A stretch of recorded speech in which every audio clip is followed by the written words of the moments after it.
Hello, everybody. Welcome. Today is Wednesday, September 13th, and I'm out for an afternoon walk and talk. Just want to take a moment to honor and appreciate all of you who listen to my recordings, and especially those of you who support me to whatever degree you can by liking my videos, sharing them, commenting, or sending me a little bit of money on Patreon. I have very few patrons, and any of you who want to contribute even $1 a month, it makes a big difference. Currently, my Patreon produces around $65 a month.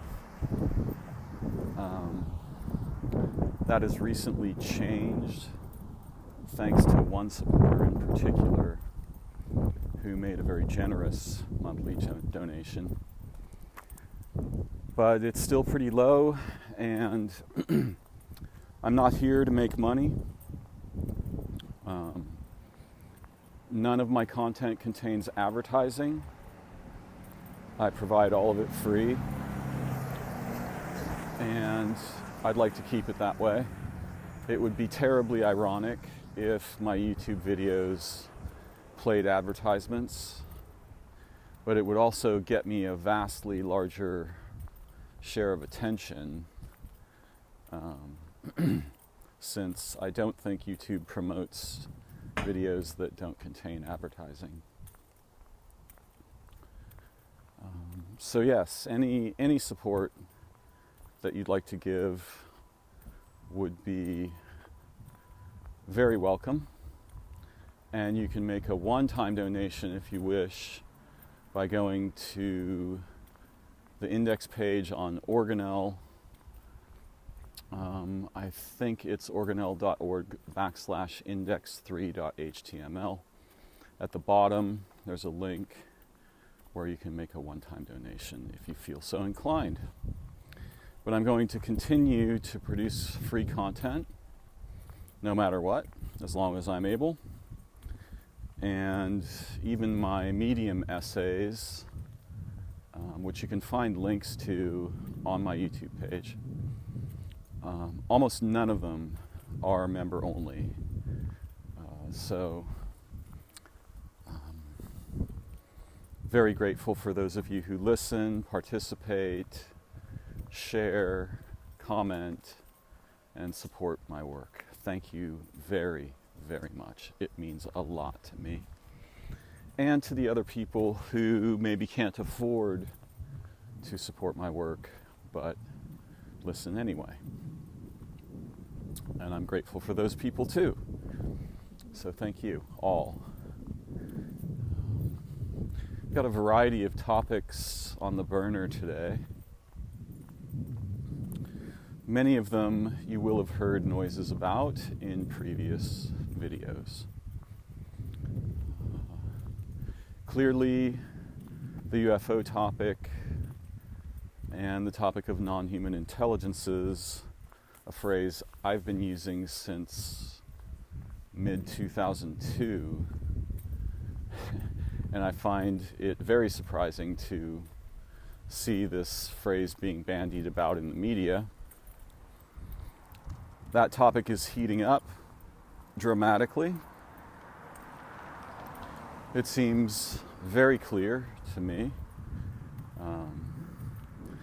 that the US and other developed nations, if we can call them that, have been conducting a campaign of disinformation, misinformation, psyops, hoaxing, threatening people, shaming people for many, many years, so that most people, actually that's not true, a large group of people basically consider the topic to be laughable.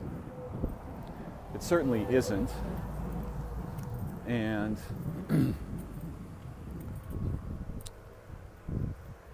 obviously this has been going on for many decades now. And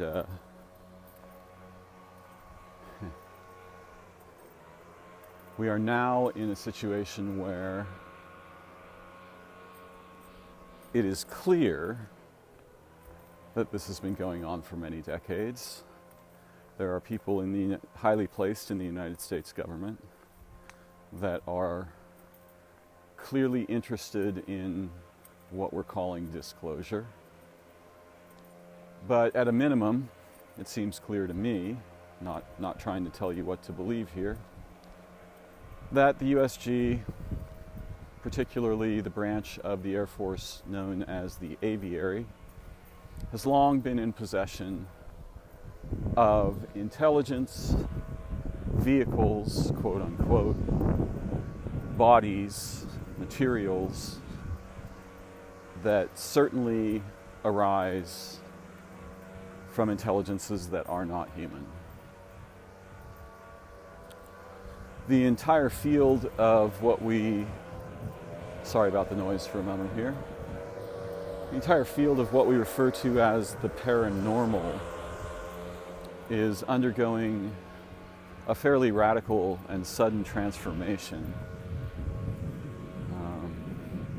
I have been listening to many people in the UFO community, Ryan Graves, David Fravor, David Grush, a variety of podcasts including Concrete, Next Level Soul, and the Archives of the Impossible, which I strongly recommend.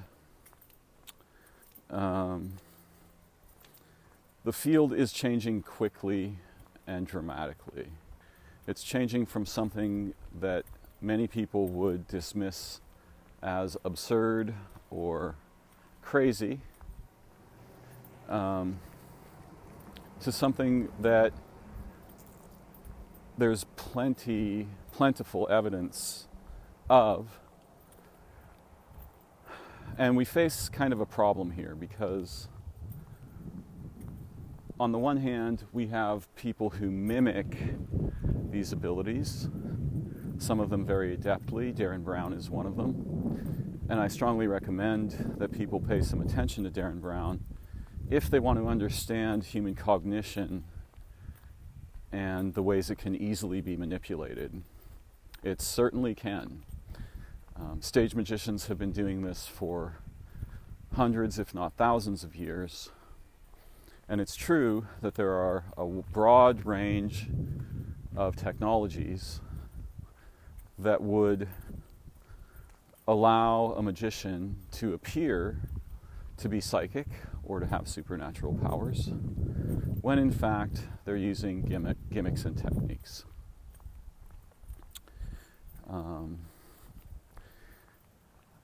I've recently written an essay called The Door in the Sky, which you can find on my Medium page, in which I discuss the likely probability, in my view, that for most of human history, there were directly accessible to us in consciousness networks of intelligences that are non-corporeal or partly corporeal, that were directly engaged with our minds.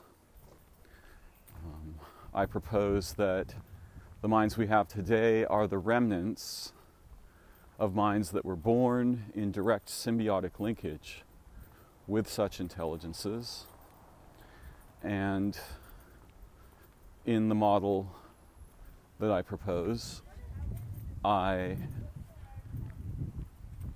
suspect strongly that there was a catastrophe or a series of catastrophes that led in our people, the humans on Earth, to the loss of those relationships.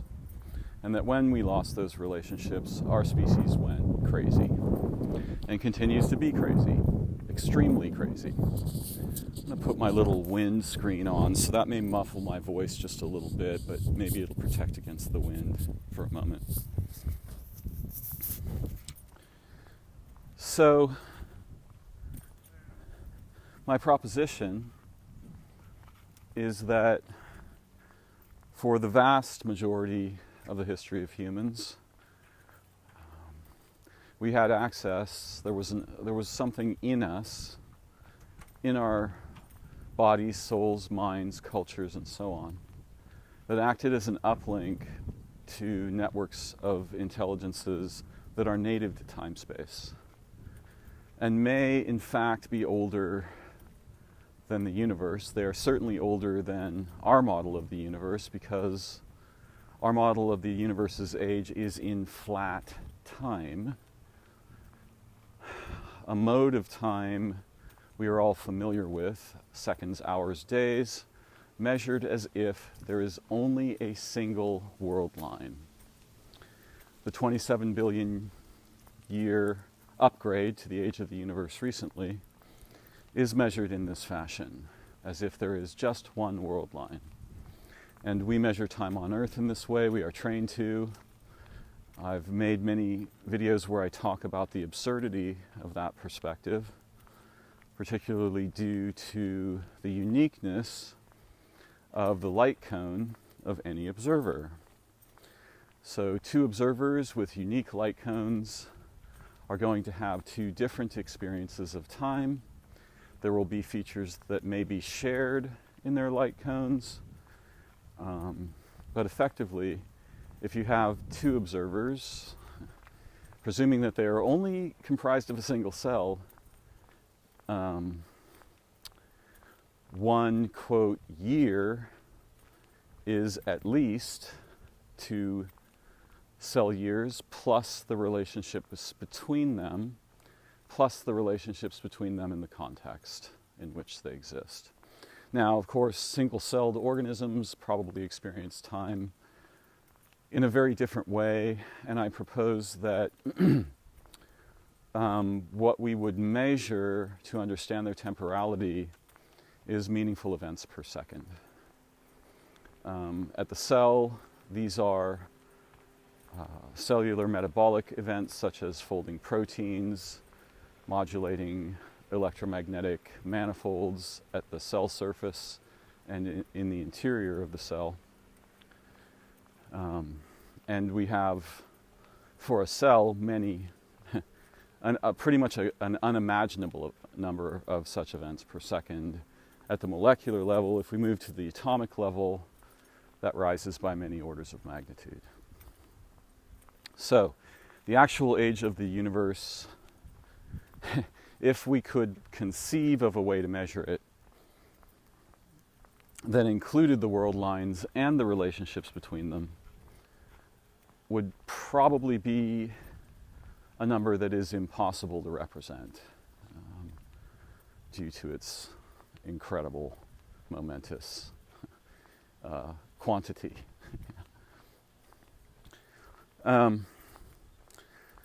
So what happened when the sky doors closed were sort of 3 things. First, I would argue that prior to that, it was probably not necessary for human beings to make face noises in order to communicate.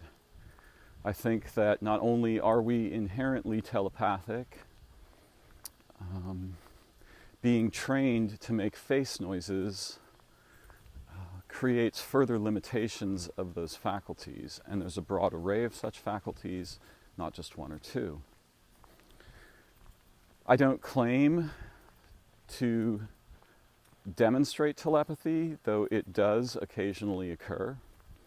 And just as with stage magic, there are other ways to simulate that.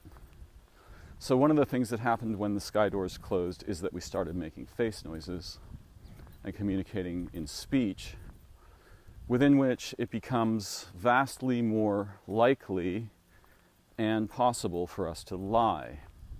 I suspect that prior to the loss of our network connections, lying was pretty difficult to pull off. And probably we weren't motivated to do so because our feelings and emotions about the nature of our being and relationships were vastly expanded beyond anything we ordinarily experience.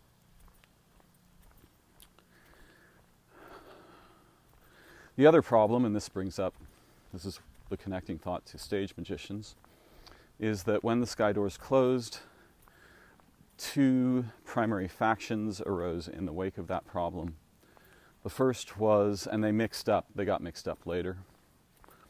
The first was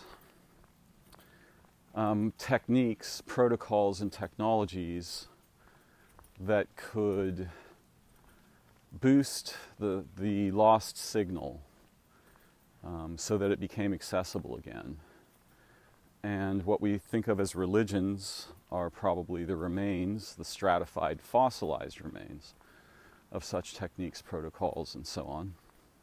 But then at the same time, we developed pretenders, people who could mimic the character of those who were in touch through the uplink to the intelligences in the sky. Most or many of the indigenous cultures had traditions and ceremonies whose partial purpose was to attenuate that signal, those signals, to remember them, to conserve them, and to keep those relationships alive.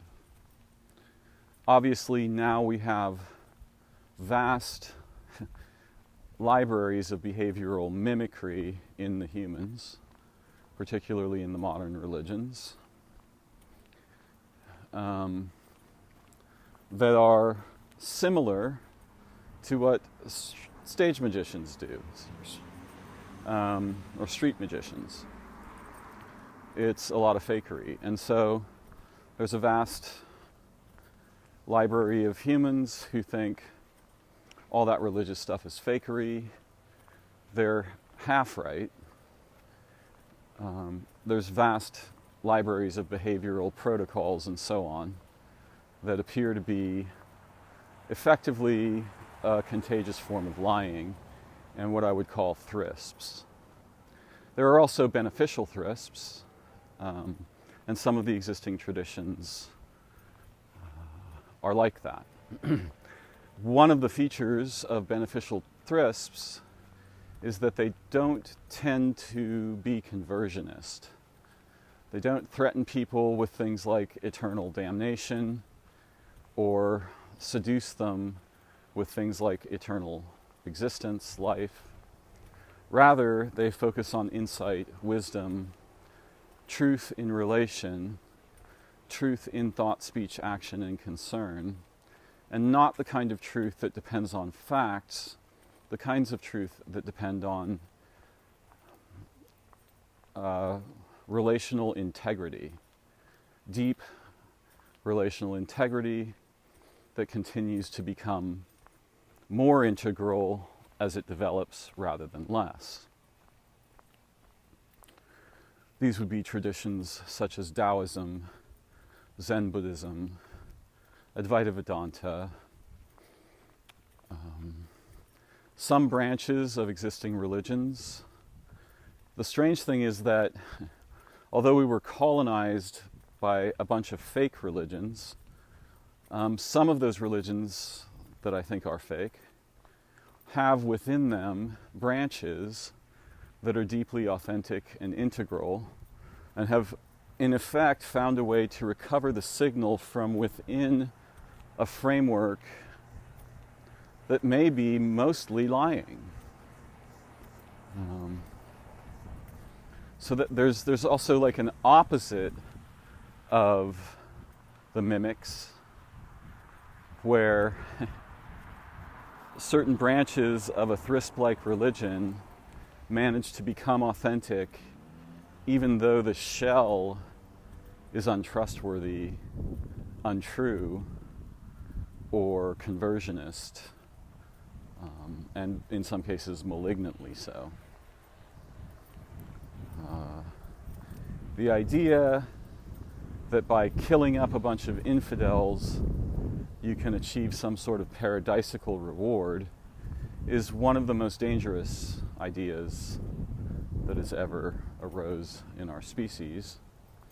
However, the idea that you can rip nature to shreds for the sake of technologies is a far more dangerous idea, vastly more dangerous. So when the sky doors closed, our people went nuts. We began building machines. We began speaking and writing in formal representational language. And that leads into the disasters that we promulgate today as a species. And it's pretty difficult to not participate in those.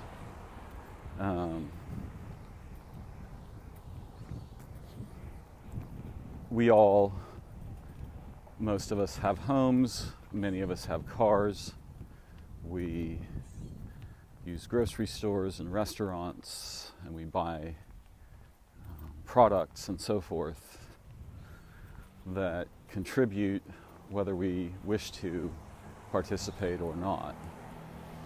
Some of us are ethically bound to attempt to defect from that.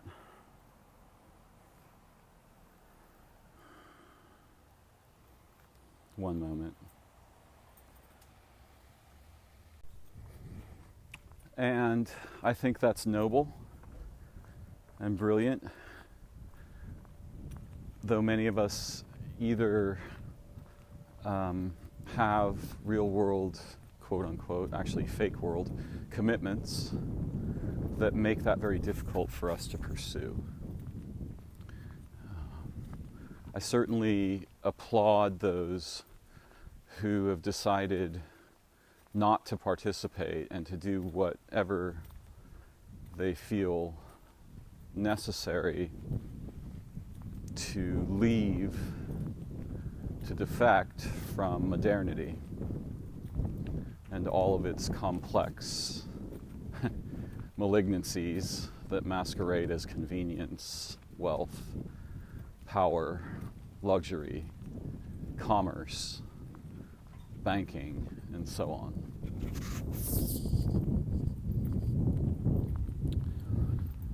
So, regarding the paranormal, it's not so much a question, and this is actually a central problem for us, it's not a question of belief. Belief is mostly a matter of opinion. And how to put this?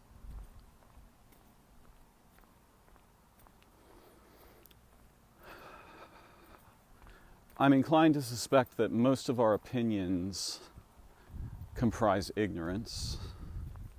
There's a slice of that pie that often doesn't comprise just mere ignorance. But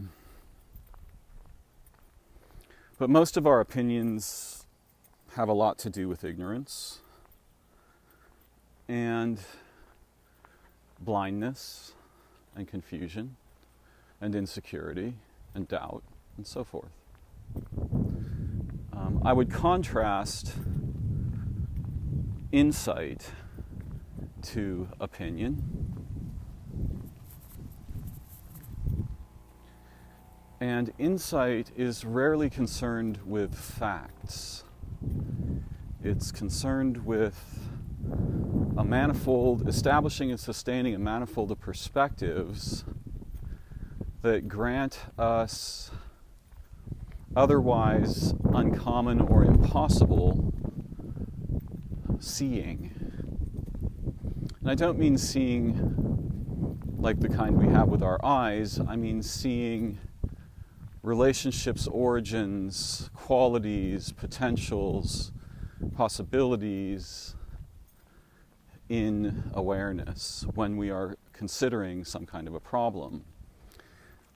This problem, the problem of opinions or facts versus insight, revolves around the collapsing of manifolds. A manifold can be thought of as a bubble of many bubbles.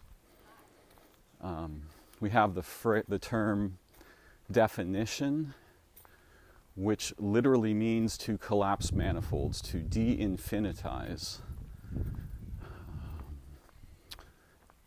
situations in consciousness, thought, concept, language, mathematics.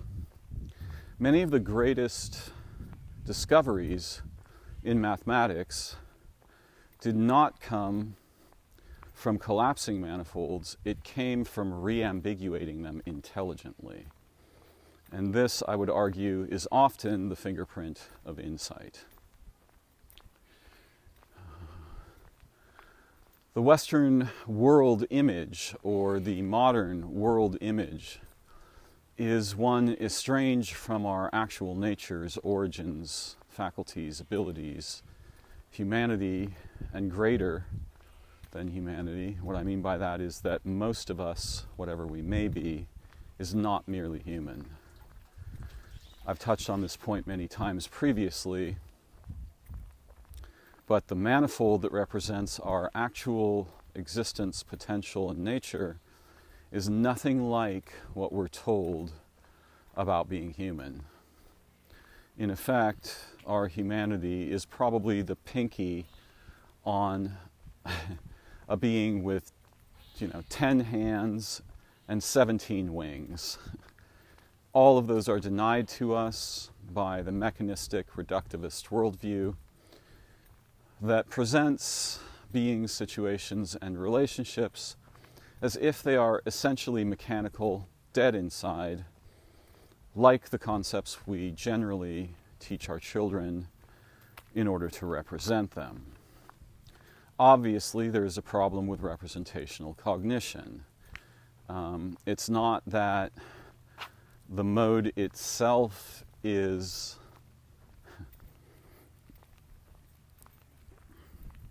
blinding or productive of ignorance. Rather, it is that the particular ways we use it in concert with the dead inside worldviews we inherit from society and our parents are lethal to our potentials for insight and intelligence. The paranormal represents, research into it represents an aspect of our human activity, concern, relation, and behavior that is concerned with intelligent reambiguation of what it means to be human, adding bubbles to the manifold intelligently rather than collapsing them just to the intersections of those bubbles and then collapsing those to what is essentially a one-dimensional line. That is the way most of us are trained to use concepts. And often when we argue, the argument descends to what is true, what are the facts, what is the case. If Joe says it's raining and Tom says it isn't, and we go outside, there appears to be water coming down from the sky, we will presume that Joe is telling the truth. Most of us. But we might want to ask why the person who's saying it isn't raining is saying that. They might have a concern about what is the it that is raining. Of course, the it refers to the situation or the sky, but they might be questioning a problem in the language and say something like, although there is rain now, it is not raining, and so forth. Now again, this would be a concern with language. Someone who actually declared that there is no water coming from the sky and had either the ignorance or the intent to deceive us would be understood to be wrong about what is the case. The problem with the idea of what is the case is that it throws away, in order to get that last little stick, the remnant of what was once a manifold, a bubble of many dimensional bubbles and identities, qualities, potentials, including potentials for our intelligence, our sensitivity, our sensing, our relation, our learning. When we try to figure out what is the case, we have to throw away most of the data to continue with the goal of collapsing that manifold. In some cases, this process does produce actionable mechanical intelligence. The branches of human knowledge known as physics, and particularly the aspects related to metallurgy, electromagnetism, light, and so forth. These are the results of attempts to determine what is the case. However, it should be clear that we don't understand the nature of light or electricity, or what their existence portends or is in some way an emissary of. Most of us would be disinclined to think, for example, that running electricity in wires or wirelessly through our homes and cities could have catastrophically deleterious effects on our senses, health, awareness, and understanding. In a sense, you can see that the human capacity to invent technologies collapses potentials we've either lost contact with or are unaware of into apparently powerful derivatives whose domain of power mostly goes against the possibilities of life, intelligence, insight, and transcendence. I would argue that our species and all of the organisms on Earth are innately transcendent. In fact, I would go further and say that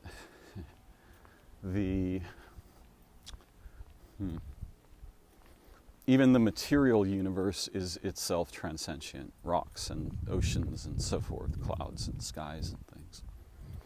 Because I suspect strongly, and this is an opinion, a bias of mine, that the nature of time-space is transcendent, and that everything that we see represents modes of time-space. Very few humans even have this word transcendent, and I would argue that most of the things we are concerned about in the study of the paranormal are actually the intrusion of partial features of transience into common human experience, behavior, questing, questioning, learning, and mutual concern.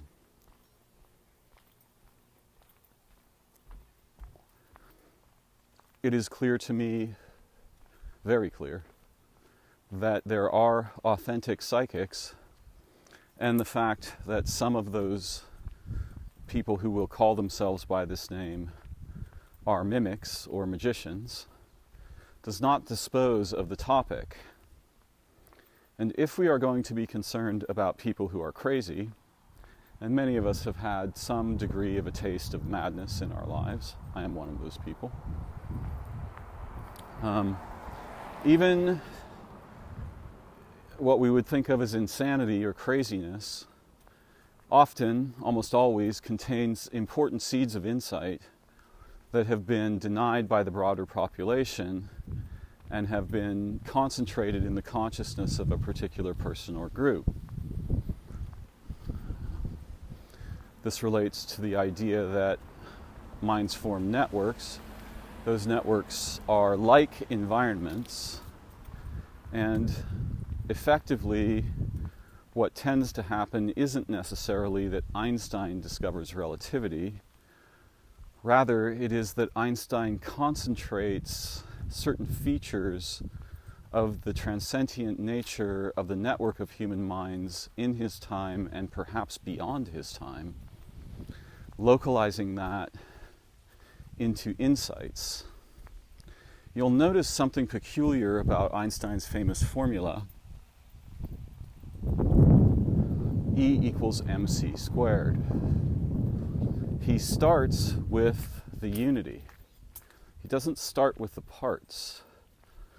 Normally, in math, as we are trained to compose it, we place the parts first, right? 2 plus 3 equals 5.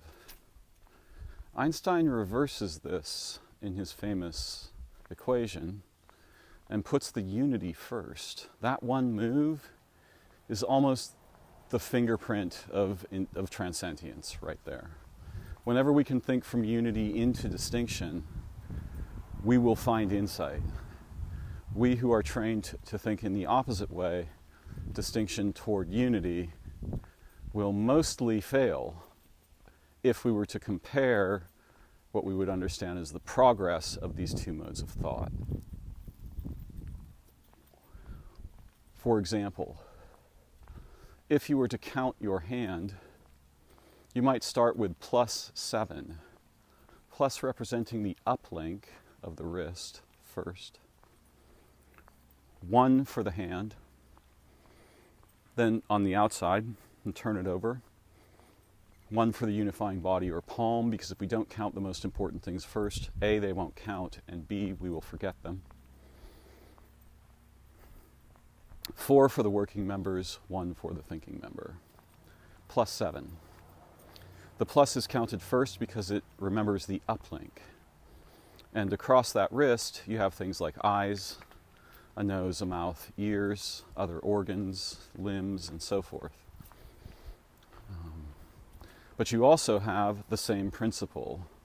You are one being. Actually, it would be +1. Or we would count the body in a similar fashion. Let me back up a little bit here. Plus for the uplink that represents origin and transcendence, time, space, so forth. 1 for your body. 4 for your, what we'll call your working members or limbs. 1, let's see, I made a mistake here. 1, okay, so plus some number. I'm not sure what the number is yet. It depends on our purposes in counting it, what that number is. But it would start with plus, then 1 for the whole, then 1 for the unifying body, your torso.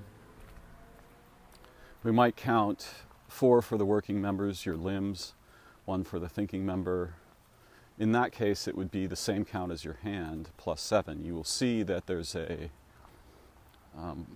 formative synonymy between the structure of your hand and the structure of your body. Some people will call this a fractal synonymy. They're not entirely wrong, but usually when humans think of fractals, they're thinking mathematically. And there are many features of the nature of fractals that are missing from that perspective, important features, especially that plus symbol, the uplink, the direction toward unity from what appears to be a distinct, embodied organism. So I would argue that the paranormal is really an attempt to intelligently re-ambiguate where it is not an attempt to deceive, and that is certainly part of it. But the weird feature about the problem of being crazy is this. There's nothing we could do, well, there's very little we could do, that would be more insane than the craziness of our purported nations, societies, technologies, and so on. These things destroy the possibilities of transcendence, intelligence, true relation, insight, and replace it with artifacts. I was making a joke a while ago. I have a meme where there's a photograph of a car, and overlaid over the photograph there are reasonable descriptions of what the technology actually is. And I think the first one is kills by going. And it's sort of a joke, but it's a very hyperbolic take on the fact that many of the human technologies are omnicidal. Effectively, they kill arbitrarily, and they kill everything. It's as if we're literally stealing the ability to skip time by devastating the future and history of the life paths in the biosphere. There's nothing crazier than that. That's about as crazy as you get, and there's no seed of insight in that kind of insanity, the way there often is in schizophrenia or psychosis. So the people who want to say there's no such thing as telepathy, you're crazy, there's no UFOs, you're nuts, there are no ghosts, there is no way to heal each other with touch, with love, doesn't mean attempting that's going to work every time either. It just means it's not nonsense. And the things that we believe instead are certainly nonsense. Yes, there's some nonsense mixed in there, that's true. But compared to what we do as a species on Earth in our modern nations and societies, that kind of nonsense is relatively harmless. I'm going to take a little break and we'll continue shortly.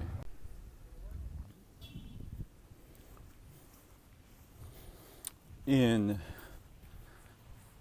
my intention to explore these matters together, I'm not, though it might sound that way, merely lecturing from the book of my understanding and awareness. I'm actually struggling to remember, because our cultures and situations, our isolation, our languages, concepts and ideas, the milieu in which we exist these days is sleep producing. It puts us to sleep, it denies the existence of transsentience, and rewards effectively our worship of representations. And so, like wings never used, I'm practicing remembering, I'm practicing my capacity to formulate intelligent language, insight, and concepts in an effort to awaken to whatever degree I may be able to. Yes, I am reciting things that I have learned to see and understand, but I'm also extremely excited just to be able to have some time in the water of life, awareness, and insight. It's funny, part of me recognizes now that my vocal music has been very stilted in a particular way, and I must be emulating something that I've been recently exposed to. I often find that when I'm watching a film or a show in which I feel, perhaps unconsciously, a deep affinity with one of the characters. For some time after I stop watching the show, I am likely to emulate certain vocal patterns, vocal music, and the character of whoever it was that I found compelling. And I'm a little bit embarrassed and chagrined to notice that I've been emulating in my vocal music and patterning someone I've heard recently. Often, in a case like this one particularly, this is a sign that my faculties are not really at my disposal. My natural music, my natural enthusiasm, I'm using a prosthesis. Yeah. And I find that a little bit troubling, though I'm attempting to modulate that now, back toward my own more natural way of speaking and exploring. We'll see what degree of success I may achieve here.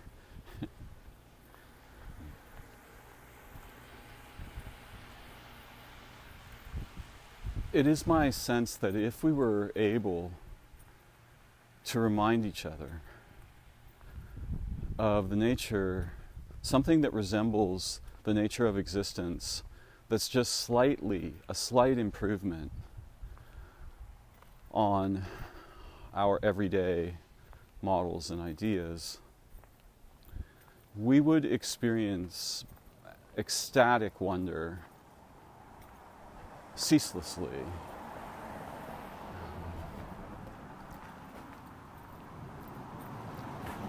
In our awareness, in our consciousness, in our nature, as more than merely human beings.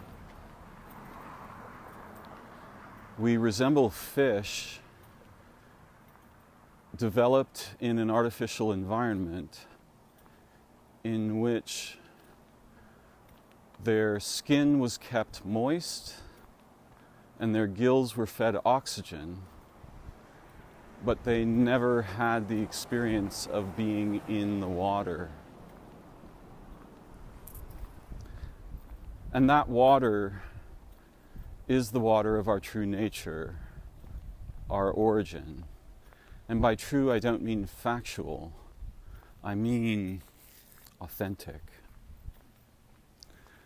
And that water is transcendent. It is like water. It shares many features with the substance we think of as water. But it is not a thing. It is more like a family of beings. And whenever we are able to achieve even a very slight degree of insight, it returns the dimensionality to our waking world experience that is, I think, what we bring to our human incarnation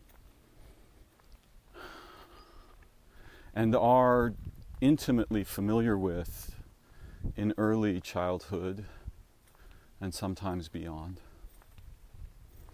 And it's infinitely refreshing to have even the slightest drop of what we might call the water of being. I myself, though I remember much of what I am sharing here today from my direct experience with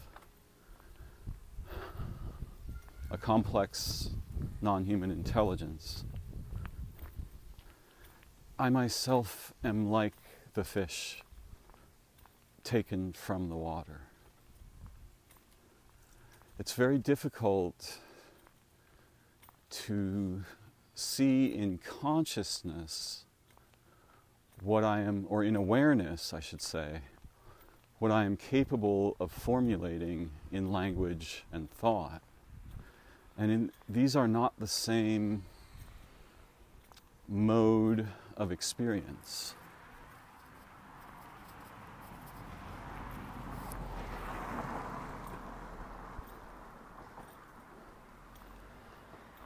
Language and thought deal with tokens, representations, concepts, and maps.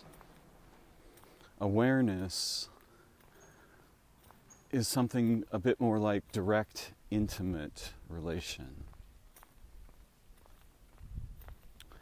And so I struggle too with being asleep within my waking experience and seeing the familiar, continuous world. Hey! Walking on the cement, knowing the names of the things that I see, being asleep in the familiarity of ignoring all that I can name and conceptually recognize. The project of representational cognition is incredibly expensive. If it were possible for us to merely flip the switch for a moment, and if not turn it off, at least dim it down, the universe that would appear intimately within and around us would be naturally, ecstatically, infinitely brilliant, beautiful, authentic, rich, intelligent, transcendent. It would be transcendental. But I too struggle. I need help. Some of us suppose, with some degree of reasonable truth, that certain substances can turn the volume down on representational cognition and also turn the volume up on intimacy. This is not untrue. However, I've always thought that it would be better for us to have endogenous non-ordinary experience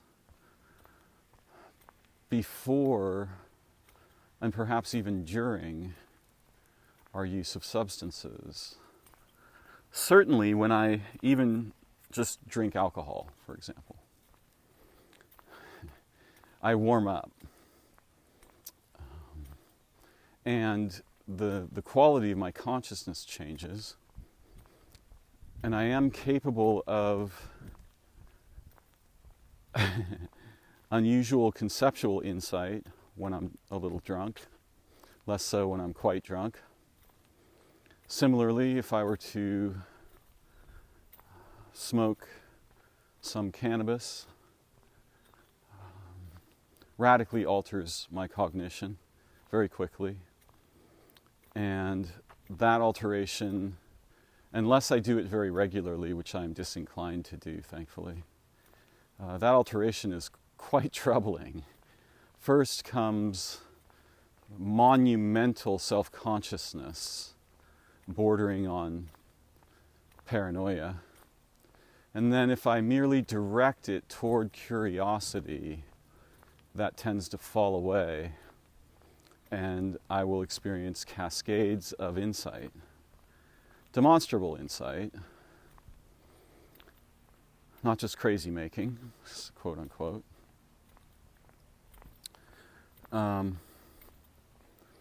The psychedelic substances are particularly complex in their effects, and in some ways troubling to me, because I am afraid of our capacity to replace the faculties and abilities we naturally have with a sort of light switch that just kicks us into an alternate reality, whether we are willing to go along or not. Once you eat the mushrooms, take the LSD, smoke the DMT, drink the ayahuasca. In most cases, we will be forced into non-ordinary experience. And I just think it would be better if we had protocols and methods, technologies of behavior and relation, if you will. Ceremony comprises one of these, where we could realize that not only do you not need the mushroom and so on, your endogenous capacities for non-ordinary experience are different from that, and broader and richer and deeper. And this is not to cast aspersions on psychedelics. I just have the fear that, for example, I would like my child to have the adventure of playing an elven ranger with a group of other children in a real-world fantasy adventure firsthand, in his or her body, in his or her experience, before my child played, for example, a role-playing game, particularly a video game.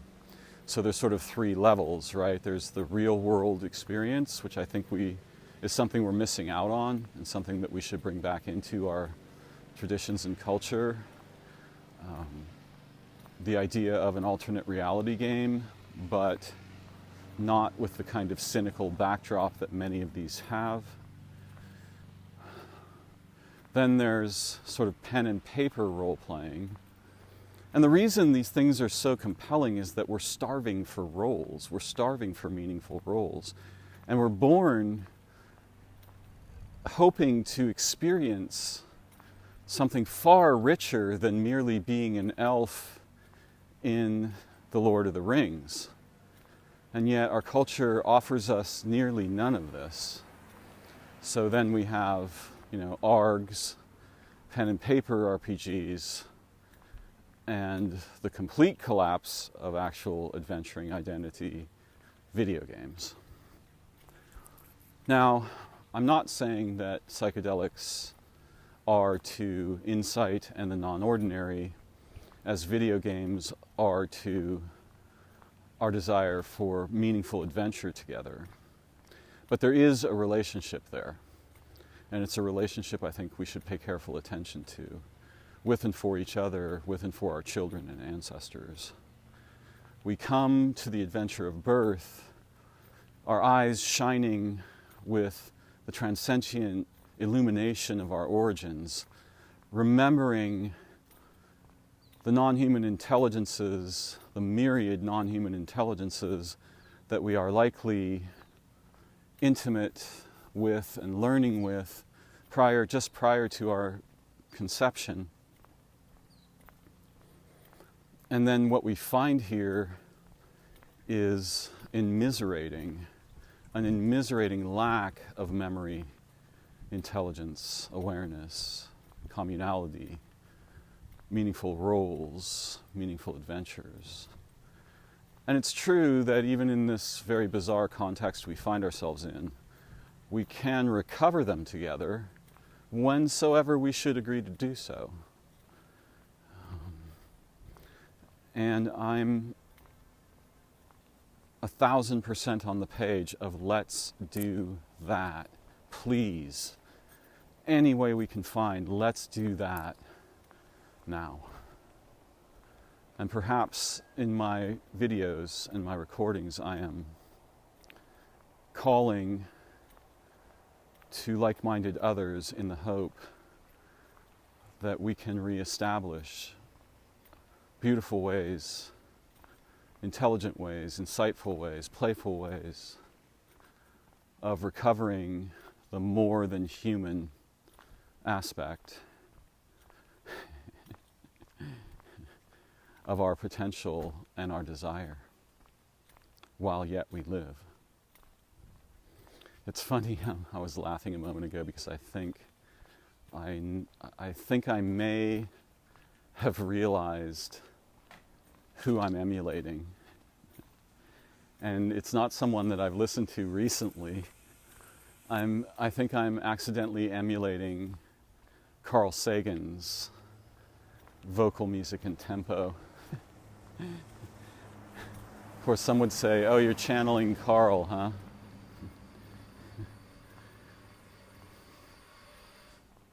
Interesting that we have this idea that we can channel, quote unquote.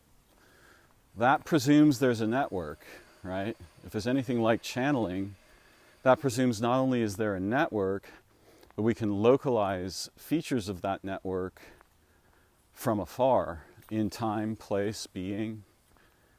And I strongly suspect that that's true, although again, among those people who call themselves channels, we have a vast array of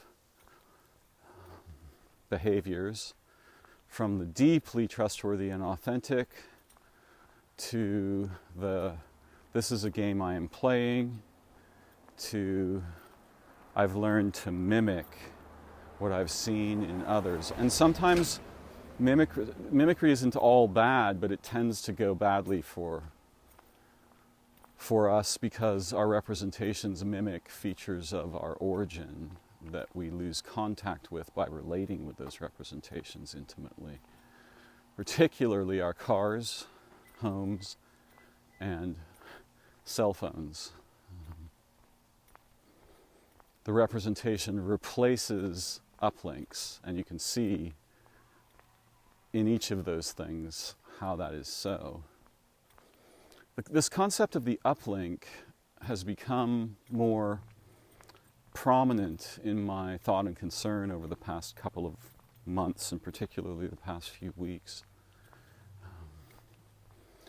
When we lost, for whatever reasons, when the sky doors closed, then some of us, some of the people who were alive during those times, and they're never completely closed, but I'm not sure whether it was a transformation in our species, developmentally or evolutionarily, a transformation in our bodies and consciousness, or a transformation in the local situation with the sun and the solar family, or a transformation in the waters of time-space through which the sun pulls the earth, or some other kind of strange catastrophe that I have no idea about. I don't know too much about why the sky doors closed. And sometimes it appears that representational cognition was the cause of that. But I'm also inclined to suspect that it could be the symptom of it, the rise of formal representational cognition, representations like commodities and cash particularly. It's still a mysterious topic, but the doors are still there. So yeah, we have channels who are mostly fake, and we have channels who we can trust their authenticity. And it's just the same problem we have with religion. It's just the same problem we have with all of the branches of knowledge. Why do we authorize those we authorize? And we don't need to know, quote, what is the case, because again, we're going to throw away 90% of everything to try to produce that derivative, which is useful and dangerous. We should be aware when we're trying to figure out, well, what are the facts? We wouldn't want to throw that ability away, but we also wouldn't want to over-authorize it. It will deprive us of agency, insight, opportunity, faculties, and potentials.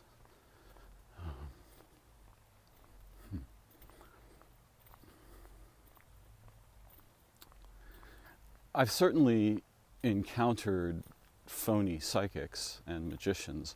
I studied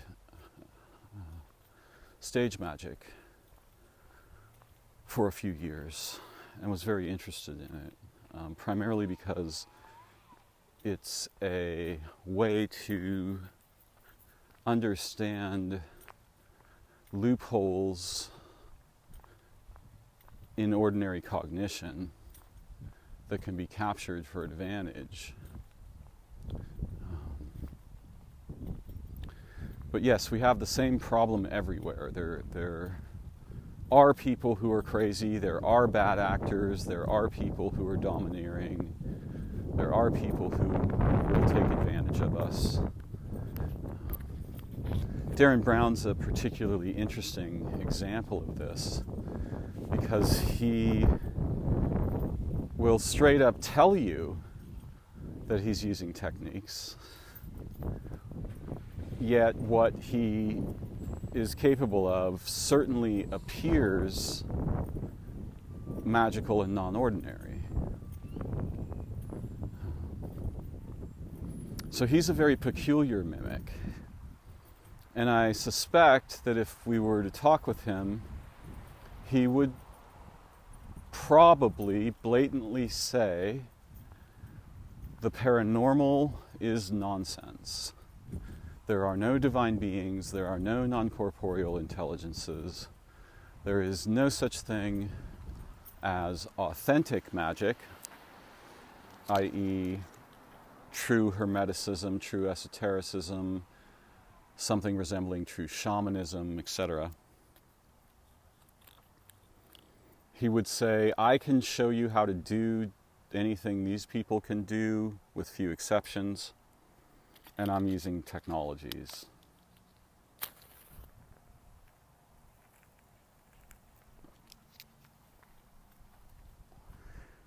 But I don't know what he truly believes, and all of us have something resembling a public face.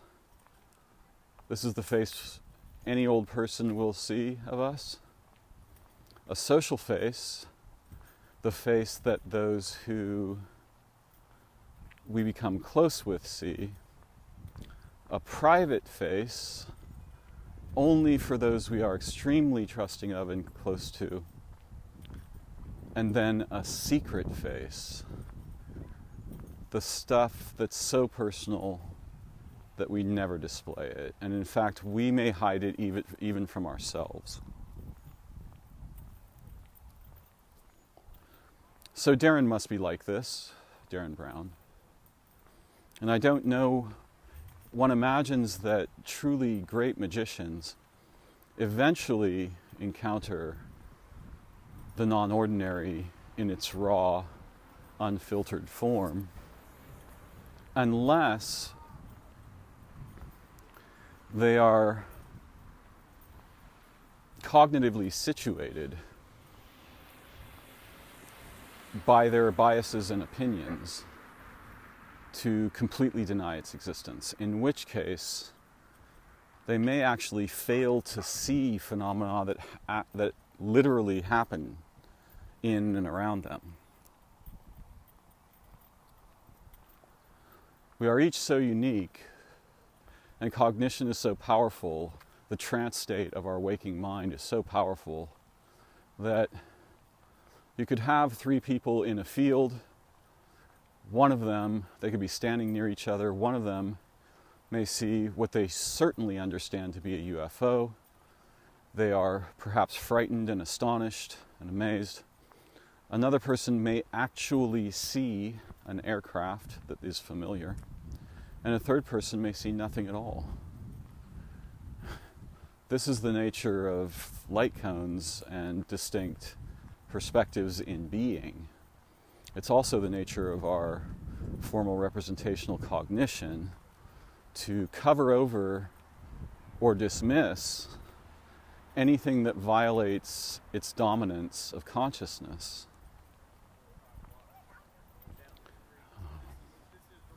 I don't know what Darren Brown's world image is like, his view of reality, or what he believes about life, birth, life, death, mystery, and so on. But he seems to be a pragmatist. He seems to be an atheist, and he seems to be fascinated with manipulating human consciousness, and his capacity for that could easily deceive him into ignoring the actual non-ordinary nature that is accessible to his awareness.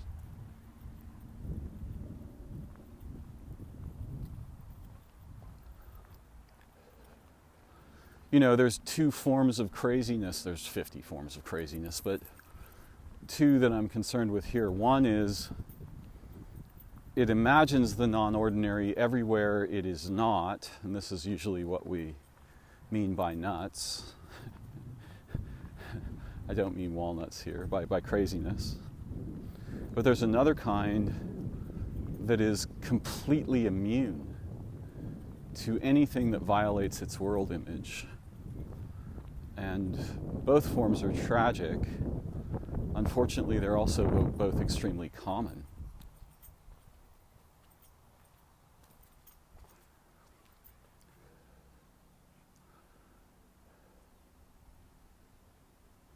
I'm standing among some trees in a park. They are incredibly beautiful, and I can feel their spirit. I don't think I'm crazy to feel that. The hope of wonder and insight and learning is always with me, and of questing meaningfully together with like-minded others. And if you are one of those others, by all means, get in touch. Thank you for listening. I wish you wisdom and bliss and beauty. I wish you ease with that which troubles you or concerns you. May your life path, dreaming and heart be joyful, insightful, and brilliant.